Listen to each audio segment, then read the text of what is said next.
好，我是乃瑜，要教给大家2个任务。第一个，华视新闻的脸书专页，你按赞了吗？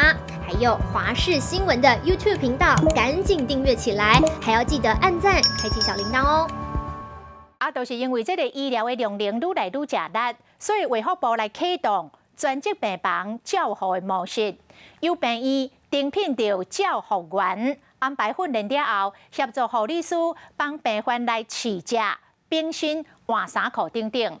一天上班8点钟，一天的津贴是5000块。台南的基美病院最近就公开来征求到28位的病房的照护员，目前已经募到18位，也阁有10个名额。训练了后，马上投入照护的行列。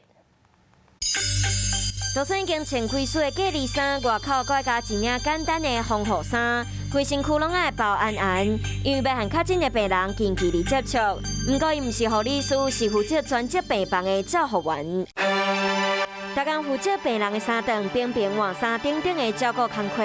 即马疫情爆炸，因会使讲是护理人员上好的帮手。为着要解除医疗量能真案，减轻医护人员的照护压力，像这种的专责病房照护员，根据卫福部目前公布，逐工做工课8点钟都有5000块。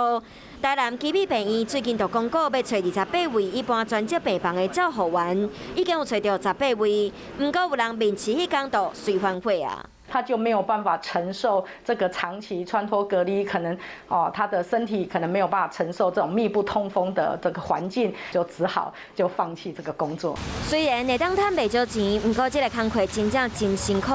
目前已经有18位人员陆续报到咧接受训练，存在名额目前要等咧找人。医方嘛表示欢迎有意愿的民众会当做伙来加入。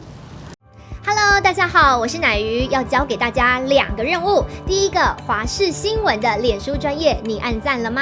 还有华视新闻的 YouTube 频道，赶紧订阅起来，还要记得按赞，开启小铃铛哦。